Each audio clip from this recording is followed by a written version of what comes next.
Dans un entretien accordé au tabloïd australien Herald Sun, Olivia Newton-John a annoncé qu'elle refuserait de se faire vacciner contre la Covid-19, en dépit d'un état de santé des plus inquiétants. L'actrice se bat en effet contre le cancer depuis de nombreuses années.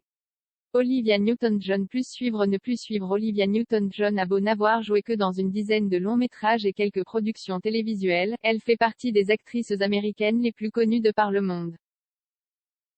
La raison est évidente pour les cinéphiles, elle a prêté ses traits au personnage de Sandy Olson, l'héroïne de la comédie musicale Grease réalisée par Randall Kleiser sortie en 1978.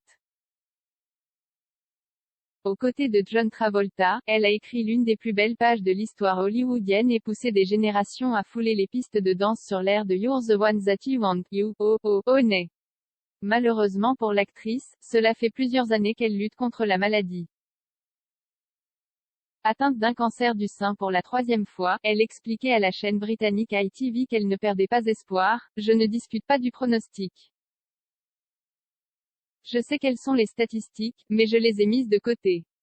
Je vais vivre plus longtemps que ça. Lorsque l'on vous diagnostique un cancer, qui est une maladie effrayante, vous êtes soudainement confronté à la possibilité d'une durée de vie limitée.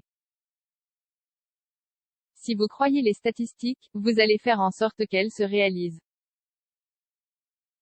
Si quelqu'un vous dit « il vous reste 6 mois à vivre », il est fort probable que ce soit le cas car vous le croyez. Elle a notamment reçu le soutien de plusieurs célébrités dont l'acteur Hugh Jackman. Pas pour le moment, non, c'est pourquoi son entretien au tabloïd australien Herald Sun a fait grand bruit. En effet, l'actrice de 72 ans y déclare ne pas souhaiter se faire vacciner contre la Covid-19, pas pour le moment, non, a-t-elle sobrement commenté aux côtés de sa fille Chloé, 35 ans. Cette dernière a notamment évoqué des raisons pour le moins étonnantes afin de soutenir la décision de sa mère. Je ne suis pas anti-vaccin, je suis contre l'idée de me faire injecter du mercure et des pesticides, qui sont les ingrédients de nombreux vaccins. Elle persiste et signe par la suite, si la majorité des gens se font vacciner c'est uniquement parce qu'ils font confiance aux médecins.